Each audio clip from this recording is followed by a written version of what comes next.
Welcome to Pleasant Valley School District. The purpose of this video is to show you how to register your student through PowerSchool. It's broken into three parts: pre-registration, creating an account, and then the actual registration process. Within the registration process section, frames are titled to help you navigate through the registration steps and the video. We start with pre-registration. When you click on the link on the district website, you will come to this screen where you will fill in your student's information. Fields that have an asterisk are required. When you scroll down, you will see that you will click Enrollment. And if you want your student participating, or if your student is participating in an optional education program, you would select one of these. Otherwise, if they're just coming into the regular school, it would be no optional program needed. And then the entry year, which is this year, the 2023-2024 school district. Click on Acknowledge, but you're not enrolled yet. You have only just begun. This is a bit of a process. And then make sure you click Submit. You're going to need to do that on every screen. You're either going to save or submit. After you submit, you can continue with another child if you have to enroll another child, because you will have to complete each one, because each individual student will need their own account. You will receive a confirmation email that your request is being processed. And when it is processed, you will get this approval email. Your student is still not enrolled. We haven't gotten there yet. You scroll down to the bottom, and there is an access ID and a password that you will need to create an enrollment account. You will receive an email for each child that you are enrolling, because each one will have a unique access ID and password. Click on the link in the email, and now we start, well, not the registration process yet. You have to create the parent guardian account.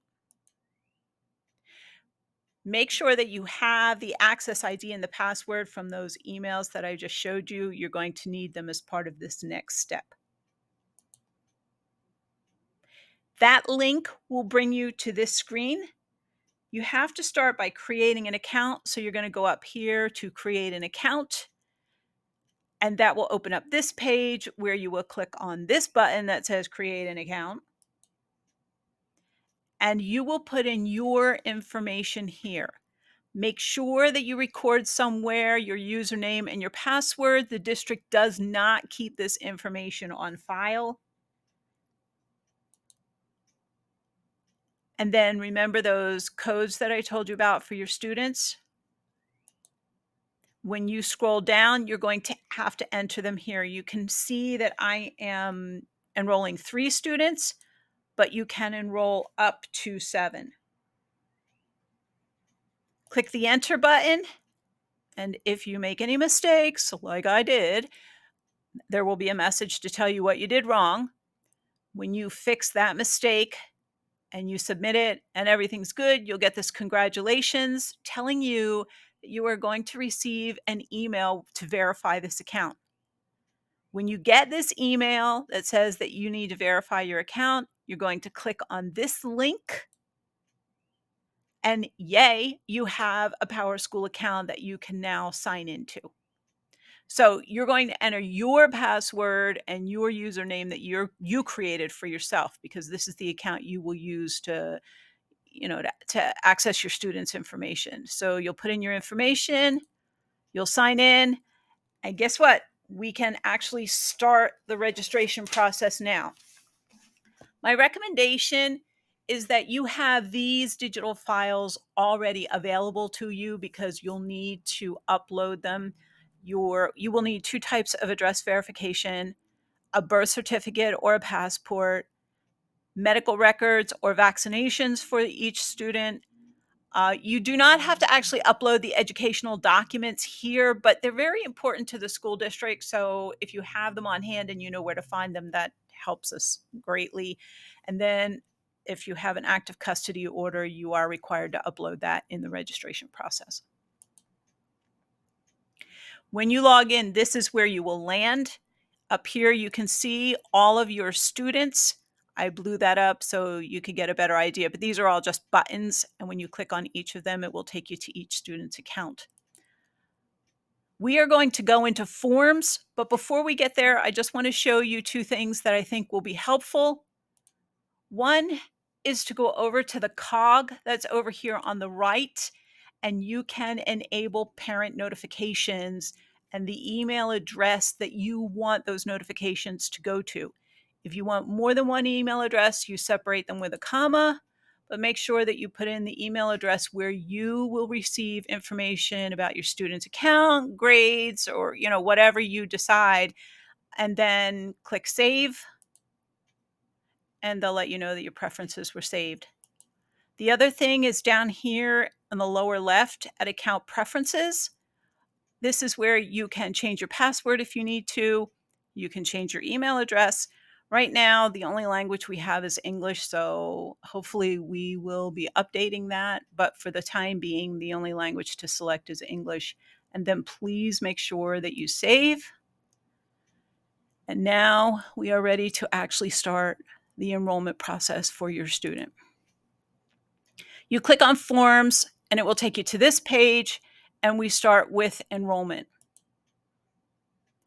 This is a list of all of the screens that you will have to fill in to have your student enrolled. We're going to go through them in order, but we're going to start at student demographics, but when you click on any one of these, it will open up a ribbon across the top, and all of these buttons will allow you to navigate to different pages if you choose to.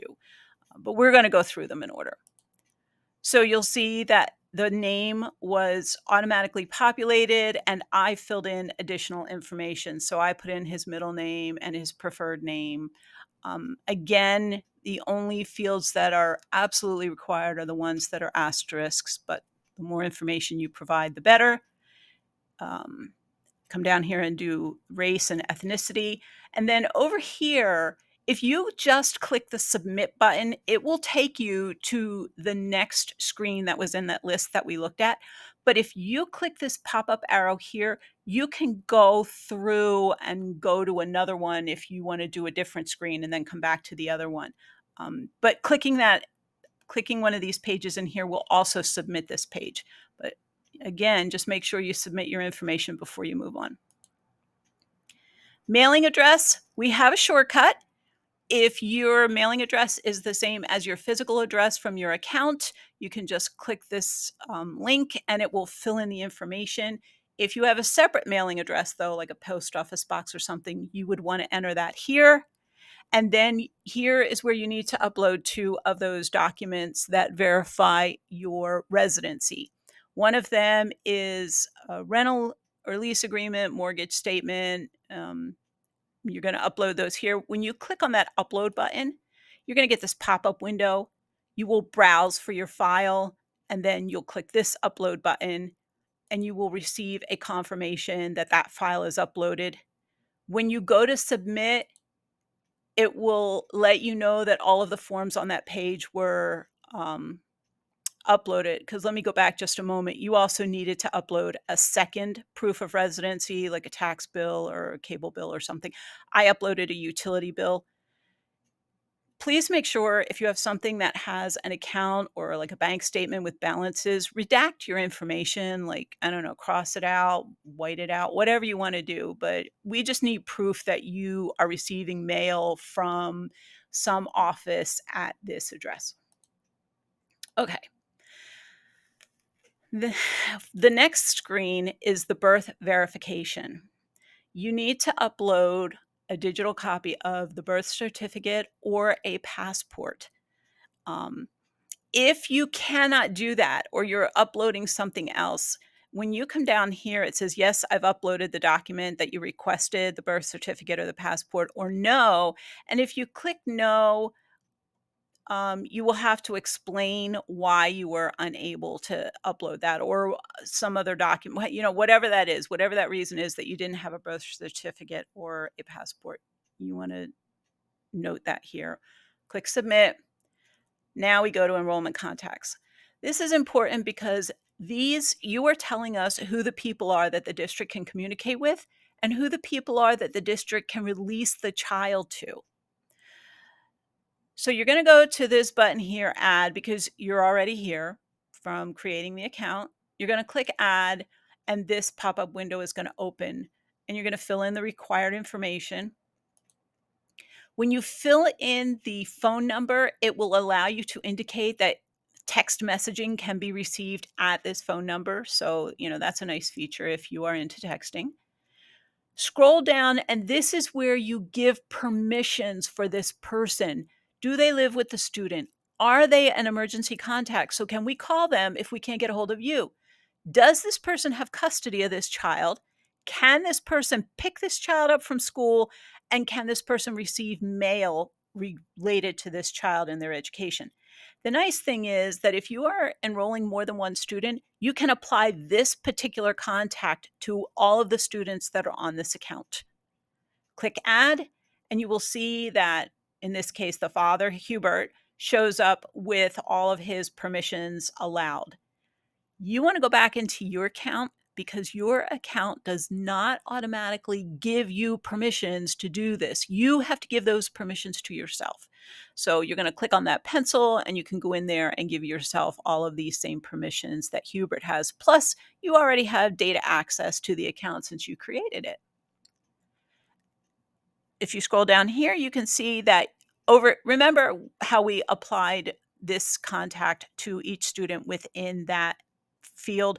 We can do that for every contact in this account by clicking on these down here. And then you'll see what I did was I created 2 more contacts that can only be emergency contacts. So the students don't live with them, they don't have custody, they don't have data access, but these are 2 more people that if something happens and the school cannot get a hold of me or my husband, then these people can be called and the child can be released to them. If you change those permissions, you can go into your account and just click on this pencil, or you can actually delete them by clicking on the X. And then you're going to scroll down and you need to indicate if anybody is actively associated with the military and is there a court order in place. If you click yes, there will be a space for you to upload that custody agreement. Click submit. We go to health information. Notice that the medical contacts are optional, but if there is a particular in a case of emergency, if there's a particular doctor or hospital that you want us to contact, please put that information in here. You do need to indicate any what the medical history is for this student. These are just check marks for any issue that may be associated with this student. If the student takes medications, all the way down here at the bottom, you can see that there's a button to add a row. When you click that add a row, it's going to open up a space for you to specify what the medication is that the student needs to take during the school day. And that's the only medication you have to put in there is if the district has to get involved in administering this medication. And then the immunization record, that needs to be uploaded here. Now, I blew this up. It's a little blurry. I'm sorry, but I blew this up because I want you to see that there is a specific nomenclature that the district is requiring. The file has to be named last name underscore first name and uploaded here. The other files, it doesn't really matter that much what you call them, but this one has a very specific nomenclature they're requesting. If there's any additional immunization information, you can upload that here, and then, of course, submit. Which takes you to the home language survey. If you click no, there is no language in the home other than English. You can submit and move on. But if there is another language that is used in the home, please let us know because it allows us to support those students' linguistic needs. It allows us to know better how to communicate with the family. So if there is another language, if the student speaks another language, please click yes and answer the questions about what that language is and the frequency with which it's used in the home. Click submit, and that moves you to student services. So these are any services that the student receives beyond medical and beyond language. So if the student has a 504 plan, an IEP, a GIEP, those things would be indicated here. If you click yes for the IEP, this window will open and it will ask you to indicate what types of support the student needs and any information that you can provide us. And then at the bottom, there is a question about whether the student has ever been suspended or expelled from another school district. And if you answer yes, this window will open asking you to give an explanation and dates of the incident. The last question is if the student has been retained. When you answer all of them, click submit and you go to enrollment at a previous school. If the answer is no, then you will move on. But if the student has been enrolled in a previous school, we need that information when the student entered a United States school, which would be either their kindergarten date, their first grade date, or if the student moved here from another country, that would be the day that they first attended a school here in the United States. What is that school's name, the previous school they attended, and the address. And there's also a question about whether you have previously attended Pleasant Valley School District, because some people leave and do come back. And then at the bottom, there are two places in this enrollment process where you are asked to give an electronic signature. You do that by clicking the consent box and then typing in your name in the field. And that acts as your actual signature. And then and then you click submit. And we go to transportation. Transportation is where your student will get the bus. All right. So if the child is getting on the bus at the physical address that's listed already in the account, then you just click no. But if there is a different place where the student will be getting on and off the bus, say a daycare or another relative or another parent, then you're going to click yes and you're going to fill in that information so that the busing company knows where this child is being picked up at, where this child is being dropped off, and the reason for the alternate address. And then finally, last screen, uh, you need to give permissions and agreements to a couple of things. The first is the parent student handbook, that you have read it and you've reviewed it with your student. You can get to that handbook with this link right here. The next one is the technology handbook. Again, you can get to it through this link here, that you actually have gone over it with your student, because we are a one-to-one district. So your student will be issued some type of an electronic device to do their schoolwork on. And then there is the responsibility agreement, that you agree to take responsibility for this device.